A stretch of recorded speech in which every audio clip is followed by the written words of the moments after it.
Well, today I went to the doll show at the old Strathcona Antique Mall with my friend Margaret just to check out what kind of miniatures they might have there. And boy, was I ever surprised. There was so much stuff. Holy.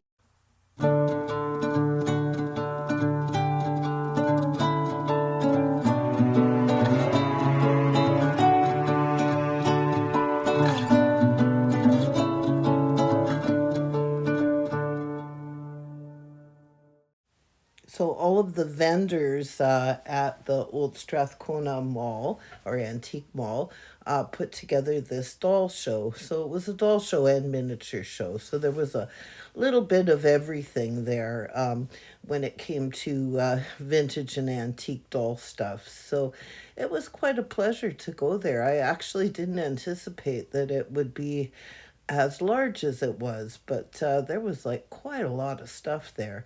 You can see here there's a bunch of vintage Barbies. These were particularly nice because they were still all in their original boxes, which is super cool. So, yeah, it was just like really a pleasure to see so much stuff. I really did not anticipate that it was going to be as big as it was this year. I think they had more inventory this year than they've had in any year gone by. So it was sort of cool to be the first ones there as soon as they opened the door. So I got a good overview of everything. So I was actually pleasantly surprised. So, and that doesn't happen often where you're just absolutely thrilled. It had my kind of stuff, like my scale. So I was really quite pleased. So it was kind of a limited supply of 1/12 stuff, but still, like, there was quite a bit to choose from. So you can see here like how nicely the displays were put together. Like they really put a lot of thought and care into the presentation of this show. I thought it was absolutely gorgeous the way it was all set out. So look at that little Ukrainian doll. Isn't she so cute?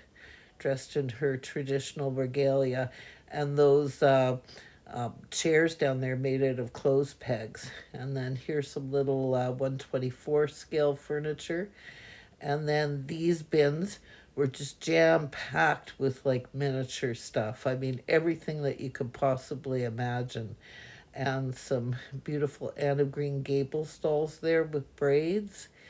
And look at the furniture. So there's a mixture of furniture here in the bins that was made out of resin, and some doll toy furniture, and some.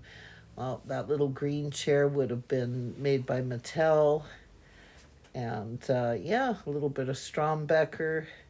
So really, really nicely presented. I thought it was really very nice. So, and yeah, renewal. So there's some renewal and some Marks dollhouse furniture as well. So just a little bit of everything. So, yeah, I really, really enjoyed myself. So can see here they got the little Kittles box there to carry the Kittles dolls, and some Strombecker furniture, or I'm not sure if that's doll toy or Strombecker furniture for the bathroom. And then moving over to this case, they had some Polly Pocket stuff. Polly Pocket, I guess, is really quite collectible now. So, and then they had these lovely little dollies. They're so cute. I just love dolls. I mean, I don't collect dolls per se. I mean, I have very, very few dolls because I deal with the 1/24 scale primarily. It's really, really hard for me to find any kind of porcelain doll. Most dollhouse dolls are made in 1/12 scale, so it's kind of difficult. Those little composite twins are really cute, and more Barbies. And yes, look at all of that. Yeah, Tootsie Toy. So these are all Tootsie Toy pieces. The wooden piece in the back there, there's a couple of Strombeckers, and then there's the Strombecker washer dryer, which is probably one of the rarest pieces. And I already have this little Tootsie Toy living room suite. They've got a dining room suite in the gold as well. And then, yeah, some beautiful little dollies here on the bottom. So these were more expensive pieces, so they were all behind glass. So I apologize for the reflection. And then moving over to another counter here. So there's some Strombecker living room furniture, which I think is really beautiful. Oh, just gorgeous. Look at that sofa. So lovely. I love it when they make the old wooden furniture that's got the flocking on it. And some more doll toy. Oh, so cute. See the Barbie chair in the back, how out of scale it is. So funny.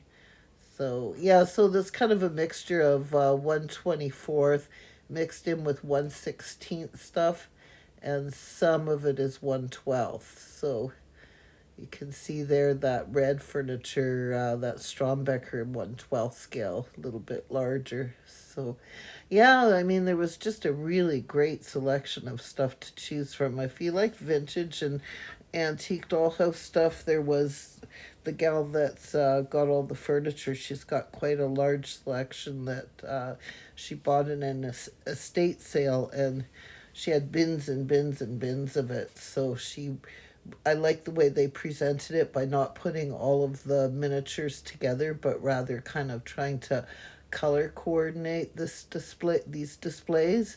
Like this display was all done in ivories and pinks, and I think they did just such a lovely job. There you can see a renewal bathroom. That's the plastic stuff from the 1950s and 60s. And yep, some stuffed toys.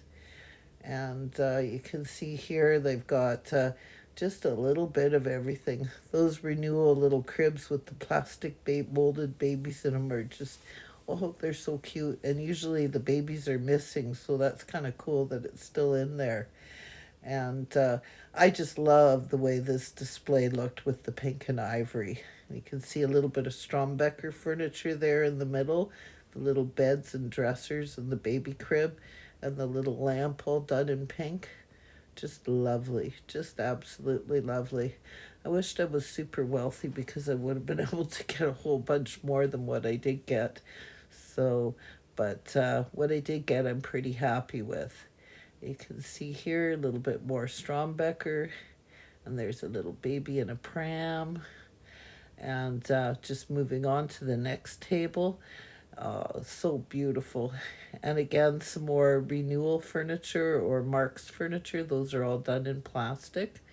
And again, 1950s or 60s. And these lovely porcelain dolls and composite dolls. Just a little bit of everything. So if you're a doll collector, I would say you should try and get down there before the 21st of this month so you can come and have a peek. And the prices were pretty reasonable by and large. So, yeah, it's just beautiful. I think it's so nice to be able to look at such thoughtfully put together displays. And more Strombecker furniture there. You can see the little green beds with the Cupid doll having a little nap. And some more bigger dolls. Oh, I just think this is just absolutely lovely. So I can see here that there's some doll houses over there to the left, and we'll have to make our way over there right away so that you can see them. Check out this chandelier. It's just so pretty. Now, obviously, way, way, way too big to put in a traditional dollhouse, but lovely all the same. And look at this house. Oh, I think this house is just absolutely grand. And I just absolutely love it, but way too big. I mean, I just don't have any room. But I mean, $120 for a 1948 Keystone house is such a reasonable price. And it's beautiful on the inside as well as the outside. Like it was really well taken care of. You can see some more babies sitting here. Didn't they put a lot of thought into this display? I mean, I just think it's just absolutely beautifully done. And you can see here all the little babies on the shelves. and some more furniture, some dollhouse furniture on the top. As I say, it was mixed in all throughout the entire show, so which was really something because you had to look real hard to find all of the miniatures, and I just loved it. Look at those little dolls, aren't they so cute? And some doll clothing and more Strombecker, which I just went right by, sorry. This is the inside of that second Keystone house, and you can see here it's filled up with marks and renewal furniture done in plastic. And this house is 1943. It's also a Keystone house, and I believe that house was $65. I could be wrong though. Just kind of ran by it real quickly, and you can see more wooden furniture and more plastics furniture. So yeah, just a really great selection. And I'm just looking here. Oh, there you go. Here's some babies. So there wasn't a lot of dollhouse sized dolls. There was a few, but it was kind of slim pickings. Most of the dolls were quite a bit larger. Even though I'm not a doll collector myself, I do really enjoy looking at all of this stuff. I think it's just really beautiful and very reminiscent of being a little girl. I think that's what dolls do for us. You look at them and you remember, oh, I used to have a dolly like that when I was a little girl. So I didn't see any dollies like the ones that I owned, but yeah, they're out there somewhere, I'm sure. So I used to have a Mattel doll that you pulled the string and she talked. Baby Colleen is her name. I still actually own her. They did have these dollhouse dolls here, which are definitely Victorian, but all of them, one of them had a missing head, one had a missing arm, and one had a broken foot. So, yeah, not much chance of me being able to repair those. So, I think I did a pretty good job of covering everything at the show. So I did buy this doll toy little buffet, and I'm really, really happy to have this little cabinet.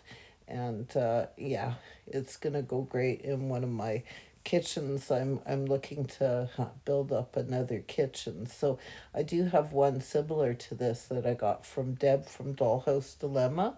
I think it's almost identical. And I bought this little Aunt Jemima toy, and I believe it's made out of lead. Aunt Jemima was portrayed by Nancy Green, and it was sold in the United States for a number of years. I plan on painting that little lead character. I think she's really super cute. And then I bought also this little sideboard. It's made by Strombecker, and I'm quite pleased to have this. This will go nice, actually, almost in any room. You could put it in a living room or a parlor, or it would go fine in a kitchen. And you could put a bunch of, I'm thinking a tea service on top of it. And you can see in the background there, I got some pottery out of the kiln today. So I've got a whole new load of pottery there. That I plan on selling. So I'm thinking about opening up an Etsy shop. And look at this doll. Oh my goodness, I'm so happy. You have no idea. She's got glass eyes. She's only 3 inches tall. And she's made out of porcelain bisque. And I'm not sure. I do not believe that that is her original hair. I think that hair was probably redone later in life, and it's not done very well either. But I suppose if I put a ribbon around where the hair was glued on, it won't look as bad. But she is just absolutely lovely. Now, I have such a hard time finding any dolls that would work for my dollhouse, and to find one there, I was just absolutely thrilled. You can see her little glass eyes. She is just absolutely beautiful and so naked. I have to make some clothing for her. So that will be my next thing that I get to making is some clothing for her. poor little baby. Alberta is way too cold to be a nudist. So, yeah, I can't wait to put a little dress on her. So, I'm going to pretend that she's not a little girl, but that she is an adult woman in my scale. So, I'll have to give her clothing that reflects that. And I'm just going to load this little cabinet up with some of my pottery, and I'm really pleased with the way that looks. And I can't wait to paint that little Aunt Jemima. Isn't she so precious? Aw, I just love it. I just love the way that looks. And it's the first time I put any of my porcelain or pottery on any of my furniture, really. So, yeah, I'm really pleased with the way that turned out. That looks really cute. Oh my goodness, I made out like a bandit today. I'm so happy with my purchases, and it was so much fun. If you enjoyed today's video and would like to help support my channel, you can do so by buying me a coffee. Just go to www.buymeacoffee.com/Lisa Dobo. I'd like to thank everyone that has helped to support my channel by buying me a coffee at buymeacoffee.com. It's really what keeps this channel afloat, and it's appreciated more than you guys know. And if you haven't already subscribed to my channel, please consider subscribing. It's free of charge and it really does help my channel grow. Please leave comments below and tell your friends about my videos, and hit that notification bell because that lets you know every time I get a new video up. And once again, as always, have the best day ever, you guys. And thanks again for watching my videos and all of your lovely comments. You guys have no idea how much it means to me. Have the best day ever.